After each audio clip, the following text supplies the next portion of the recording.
Hello everyone, welcome to my channel CSstudy Tutor। मेरे channel पे आप सभी का स्वागत है। इस वीडियो में हम डेटा टाइप्स पाइथन इंटरप्रेटर पे रन करवाएंगे। इसका लैब वर्क देखेंगे कैसे ये पाइथन इंटरप्रेटर पे वर्क करता है। तो सबसे पहले हम लोग देखेंगे integer, int, float, floating point, complex, Boolean, string, list, tuple, dictionary, जो कि हमने लास्ट वीडियो में ऑलरेडी पढ़ लिया था कि ये क्या है। इसको हम अब प्रैक्टिकली यूज करके देखेंगे कैसे ये पाइथन इंटरप्रेटर पे वर्क करता है, कैसे ये एग्जीक्यूट करता है, कैसे आपको पता होगा कि कौन सी वैल्यू स्ट्रिंग है, कौन सी वैल्यू लिस्ट है, कौन सी वैल्यू टपल है, डिक्शनरी है, इंटीजर है, फ्लोट है। तो हम इसे आज पाइथन पे रन करवाते हैं। सबसे पहले बात करते हैं हम इंटीजर डेटा टाइप्स की, जो एक नंबर टाइप है। इंटीजर के लिए हमने एक वेरिएबल लिया, देन असाइनमेंट ऑपरेटर। इंटीजर मैंने कहा था कि ये whole numbers means whole numbers कहने का मतलब वो होल नंबर्स नहीं जो सिर्फ पॉजिटिव और जीरो होते हैं। होल नंबर्स मीन्स सारे नंबर जो नेगेटिव हो, पॉजिटिव हो, जीरो हो। तो यहाँ हमने ले लिया 2 इंटर। अब हमें इसे प्रिंट करवाना है तो हम इसके वेरिएबल नेम को यूज करेंगे। देखिए हमारा आउटपुट आ गया 2। प्रिंट भी हम इसे करवा सकते हैं, प्रिंट यूज करके प्रिंट a इंटर 2। अब हमें पता कैसे चलेगा कि इसका डेटा टाइप क्या है। इसके लिए हमारे पास एक फंक्शन है टाइप, इनबिल्ट फंक्शन है ये पाइथन इंटरप्रेटर में, जिसका मीनिंग पाइथन के इंटरप्रेटर को पता है कि टाइप फंक्शन यूज करने पे उसे क्या करना है। टाइप फंक्शन यूज किया जाता है बेसिकली डेटा टाइप को जानने के लिए कि जो वेरिएबल हमने लिया है उसका डेटा टाइप क्या है। तो अभी हम देखेंगे कि ए का डेटा टाइप क्या है। देखिए यहाँ पे आ चुका है क्लास इंट। इसने बता दिया कि इसका डेटा टाइप जो ए वेरिएबल है इसका डेटा टाइप है इंटीजर। इंट मीन्स इंटीजर, क्योंकि हमने इसमें इंटीजर वैल्यू असाइन की थी। इंटीजर वैल्यू मैंने बताया हुआ था आपको, ये नेगेटिव, पॉजिटिव और जीरो कुछ भी हो सकता है, कोई भी सारे नंबर हो सकते हैं। अब हम यहाँ एक वेरिएबल लेंगे p, इसमें हम एक वैल्यू असाइन करते हैं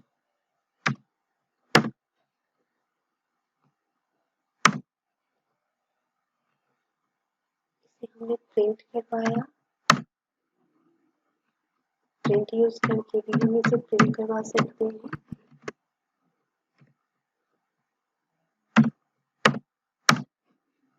प्रिंट हो गया है। अब इसका डेटा टाइप हमें पता लगाना है तो हम यूज करेंगे type under bracket variable name. देखिए यहाँ मेंशन हो गया फ्लोट। इसी तरह टाइप फंक्शन को यूज करके हम डेटा टाइप देख सकते हैं अपने पाइथन में, क्योंकि ऐसे हम वैल्यू असाइन करते हैं तो अगर हमें जानना है कि हमारे वेरिएबल का डेटा टाइप क्या है तो हम टाइप फंक्शन को यूज करके इसका डेटा टाइप जान सकते हैं।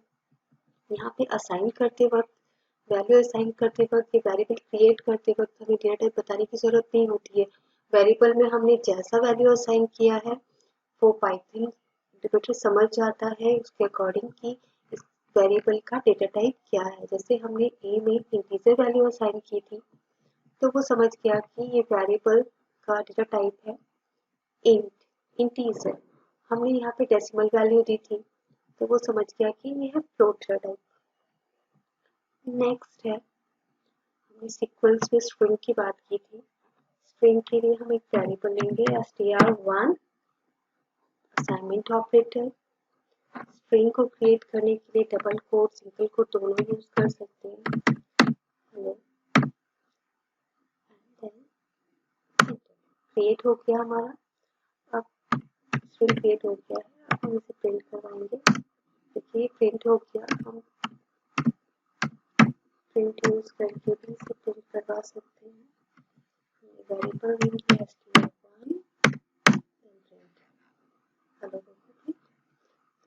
आउटपुट में आ गया। देखिए दोनों में डिफरेंस है, लेकिन हमने सिर्फ वेरिएबल से प्रिंट करवाया था तो ये सिंगल कोट के साथ प्रिंट हुआ था, लेकिन जैसे हमने प्रिंट यूज़ किया तो सिंगल कोट जो हमने यूज़ किया था वो सिंगल कोटेशन वहाँ पे नहीं रहा। इसको नेक्स्ट बात की थी लिस्ट की। लिस्ट के लिए हमने एक वेरिएबल दिया। लिस्ट के लिए हम लोग यूज करते हैं स्क्वायर ब्रैकेट। हमने इसमें मल्टीपल डेटा टाइप हम लोग यूज कर सकते हैं, कोई भी डेटा टाइप हो सकता है। जैसे डेटा टाइप लिया, फिर इंटीजर डेटा टाइप ले लिया हमने। अब हम स्ट्रिंग डेटा टाइप ले लेते हैं, कॉमा से सेपरेट करना होगा। स्ट्रिंग डेटा टाइप लिया हमने, ये हमारा लिस्ट क्रिएट हो गया। हम लिस्ट को रन करवाएंगे, ये रन हो चुका है। प्रिंट करवा के देखते हैं।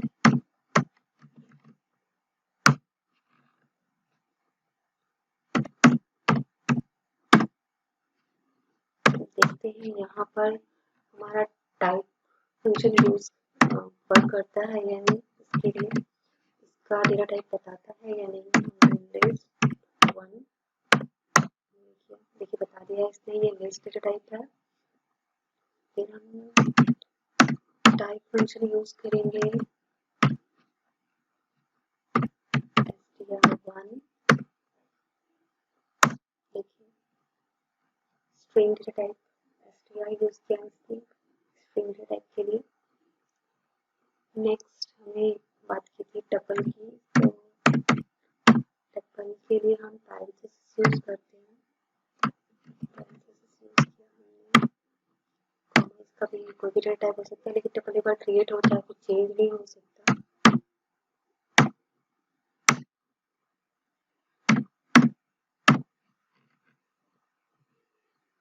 क्रिएट हो गया हमारा टपल डेटा टाइप।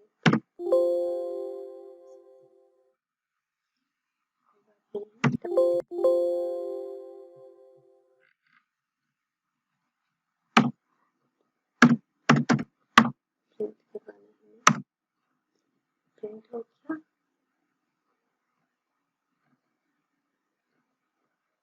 इसका यूज करके टपल, देखिए टपल आ गया। ऐसे ही हम देखते हैं, हम इसे इसके लिस्ट स्ट्रिंग और टपल को हम इसके इंडेक्स नंबर से एक्सेस करते हैं पर्टिकुलर वैल्यू को। तो हम इसे कैसे एक्सेस कर सकते हैं particular value, particular index number से। जैसे हमने यहाँ पे एक स्ट्रिंग क्रिएट किया था हेलो, मैं चाहती हूँ कि ये जो ई है, ई को हम एक्सेस करेंगे स्ट्रिंग में। तो इसका जो इंडेक्स नंबर होगा 1 होगा, क्योंकि ये 0 से स्टार्ट होती है इसकी इंडेक्सिंग। तो h0 इंडेक्स एंड e1, तो हमें इंडेक्स नंबर देना होगा। प्रिंट इंडेक्स नंबर 1, सॉरी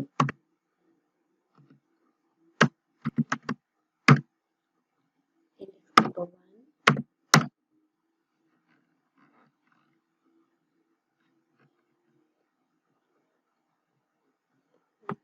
गलती हो गई है।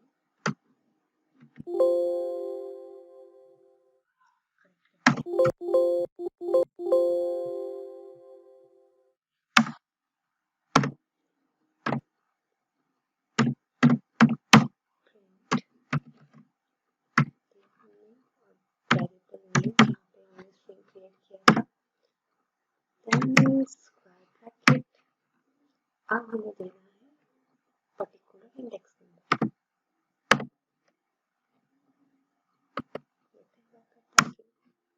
वर्क कर गया। इंडेक्स नंबर 1 में है ई आ गया आउटपुट में। नेक्स्ट हम देखते हैं लिस्ट में, ये है 4.5 आएगा 0 इंडेक्स नंबर पे, 2 1 पे और 3 पे हेलो। तो हम इसके बाद आते हैं index number 3, print parenthesis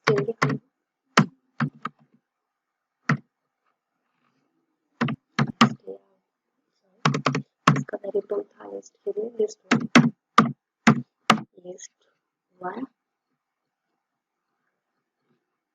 index number के लिए स्क्वायर ब्रैकेट दे दिया 3 2 देते हैं 3 तो है ही नहीं। देखिए इंडेक्स नंबर 3 पे आपको दिखाई दे रहा होगा हेलो है लिस्ट में, लिस्ट 1 हमने क्रिएट किया था। ऐसे ही हम स्ट्रिंग लिस्ट और टपल की इंडेक्स नंबर की हेल्प से पर्टिकुलर वैल्यू को एक्सेस कर सकते हैं। अब हम देखेंगे डिक्शनरी। अब हमें एक डिक्शनरी क्रिएट करनी है जहाँ की वैल्यू होगा, तो हम डिक 1 नेम वेरिएबल लेंगे। इसके लिए हम यूज करते हैं कर्ली ब्रेसेस। अब हमारा की वैल्यू स्ट्रिंग टाइप होता है, इसलिए हमें सिंगल कोट या डबल कोट यूज करना ही होगा। हम फूड यूज कर रहे हैं।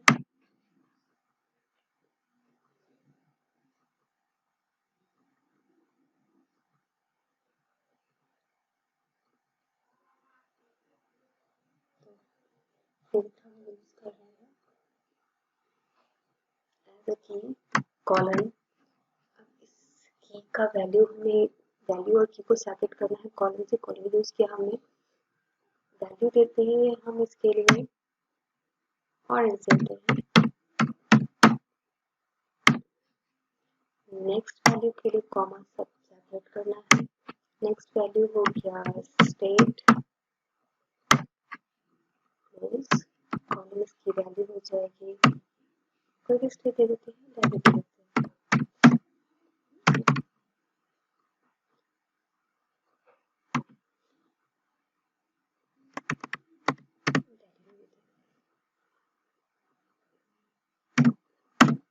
दे दिया हमने। हम यहाँ पे यूज करेंगे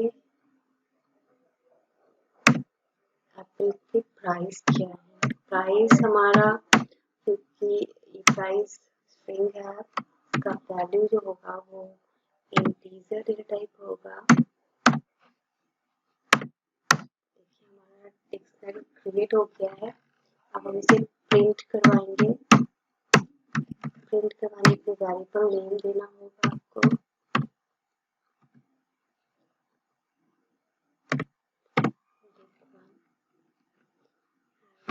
कीबोर्ड के बटन से बहुत साउंड आ रही है, सॉरी फॉर दैट। देखिए ये प्रिंट हो गया। अब हमें एक्सेस करना है, क्योंकि हम सीक्वेंसेस में स्ट्रिंग लिस्ट और टपल को एक्सेस करते थे उसके इंडेक्स नंबर से, लेकिन डिक्शनरी तो अनऑर्डर है, इसका तो कोई इंडेक्स नंबर ही नहीं है। तो हम इसकी इस ताले को, मतलब इस वैल्यू को इसकी चाबी से, इसके की से खोलेंगे, तो हमारी हेल्प करेगा इसको एक्सेस करने में इसका की। तो हम की हेल्प से एक्सेस करेंगे अपनी वैल्यू को। अभी हम पर्टिकुलर वैल्यू हमें यहाँ से एक्सेस करना है अपनी डिक्शनरी में स्टेट को, तो print parenthesis variable name square bracket में देना है। फिर स्क्वायर ब्रैकेट के अंदर हम की नेम देंगे जिसकी की वैल्यू को हम एक्सेस करवाना चाहते हैं। नाउ देखिए यूपी आ चुका है। तो इस तरीके से हम सारे डेटा टाइप्स को अपने पाइथन प्रोग्राम में यूज कर सकते हैं। अगर आप डेटा टाइप उसका देखना चाहते हैं तो आपने देखा कि हम टाइप फंक्शन की हेल्प से उसके डेटा टाइप को देख सकते हैं। हमें यहाँ पे डेटा टाइप मेंशन करने की जरूरत नहीं, जब हम वैल्यू असाइन करते हैं वेरिएबल के अंदर वो ऑटोमेटिकली डिफाइन हो जाता है। इंटीग्रेटर समझ जाता है कि आप उसका डेटा टाइप क्या है और किस तरह से हम सारी वैल्यूज को एक्सेस कर सकते हैं। लिस्ट, स्ट्रिंग लिस्ट, टपल और डिक्शनरी में देखा आपने।